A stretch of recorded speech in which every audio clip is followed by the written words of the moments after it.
Hi, I'm Joy, and welcome to 365 Days of Joy, Day 9. So, when I first planned to do 365 Days of Joy a couple of months ago, I was planning to focus solely on the experiments I was doing and to do one video a week. Then I went into a business program and that we did 2 weeks of marketing and we met with John Politsky, and he told us about this challenge to do 10 minutes of video every day and post it to YouTube. So I changed my plans and went from the idea of doing one a week to one a day. The other thing he said is that, for the first month, you're really just going to be telling your story over and over and over again. And I really have kind of ignored that and done what I thought would be more impressive, which are, posting videos of my artwork and the experiments that I initially thought I was going to post. And I'm still doing those experiments, but I realized that I also need to talk about my why and be vulnerable within this series. So today has been a long day. It's been a slog of a day. It's Sunday, and I've been home with my kids, and I've been exhausted because I'm spread very thin. But I'm still here showing up, making this video today, and I've been watching videos on YouTube for the last, hour about my why. I typed in my why, and I've been watching these motivational videos, and it's reminding me that I have a very important story to tell, and I'm not telling it, and I'm thinking about why I'm not telling it, and the truth is that I'm scared because I've been pushed away throughout my life for telling my story, because people don't want to believe that sad things happen to children, to people that they love, to people that they're working with. And I have continued to open my mouth and tell my story. And the thing that has helped me to be strong throughout all the challenges that I've gone through is making art. Making art is the one thing that I was always sure that I was good at. It was the thing that always made me feel good about myself, despite what everybody else was trying to make me believe about myself.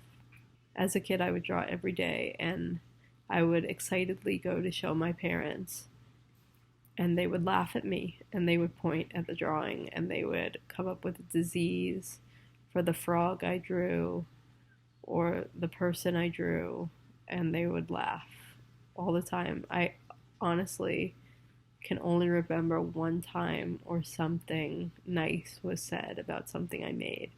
And it was on the morning that my dad was going away. He would kind of go away for long stints. And one morning I had left out this drawing for him to see before he left. And I remember waking up in the morning and seeing on a post-it note stuck to my drawing, "That's nice, Jesse." And that was like the nicest thing that he said about my work when I was younger.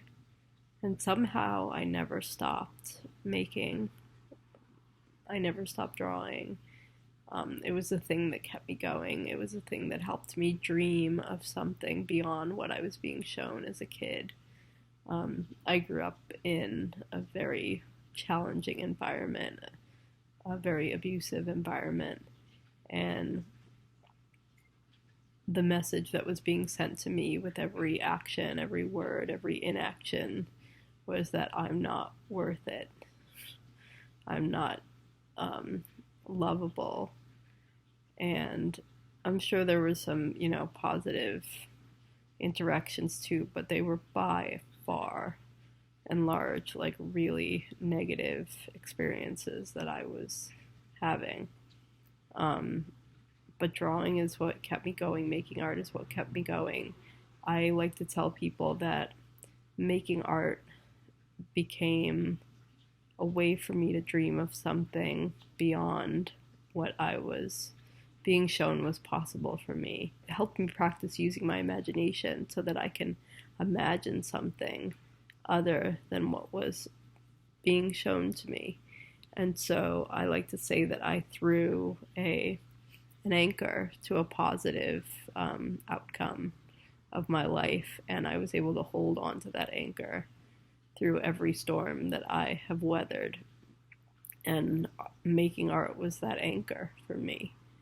And so I eventually got out of my house and went to college, and I thought that I would really be free and that everything would be all better once I got out of that house, but it wasn't. As my therapist told me many years ago, I was handed a baton from my parents to me, and all the things they said to me and other, people in my life said to me that were negative just would cycle over and over and over again in my head. And I went on a date early in college, and the guy was so nice, but he touched my hand, and that was too much for me. I couldn't handle it, and I knew in that moment that in order to have a happy, normal life, I was going to have to go to therapy. So I brought myself to therapy, and I started learning a little bit more about myself and started believing that it wasn't my fault what happened. And I kicked ass in undergrad. It took me a long time to graduate because of the mental and the health issues that I had to go through, but I graduated with distinction, and all the projects I did were above and beyond what was asked of me because I was more driven by my idea than I was an A. And the teachers seemed to really respond to that, although I did like to talk a lot. So art, I went to art school. My art was shown in the Smithsonian before I graduated. I was selling my art in undergrad. I was selling my art in high school. Art just healed me and made me feel like I was a worthwhile person. So that brings me to what my why is. Art really saved my life, and so my business is focused on helping others create art in a way that is fun and not overwhelming. I like to say that if you can spill milk, you can make a beautiful piece of art.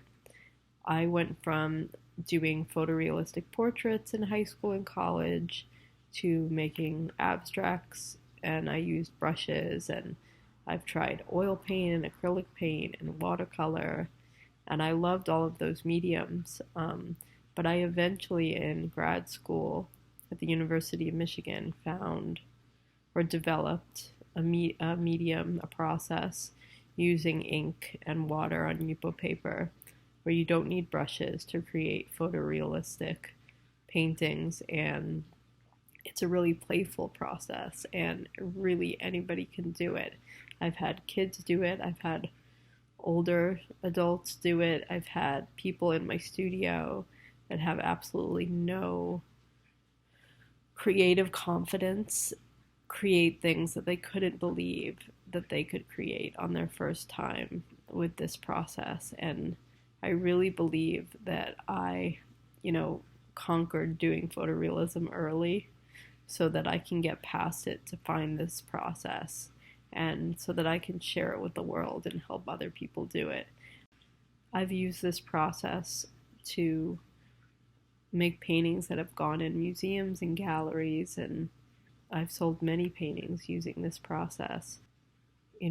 I could choose to keep it to myself because it is so easy, but I really want to get it out into the world and give other people creative confidence and the healing that art has done for me. The benefits of creativity are vast, and if you Google it, you'll read all about it. And I have lived it, and I really want to share it. So that's what Project Joy Studio is all about. It's giving people the ability to be creative in their own lives, even if they don't think they can draw a straight line.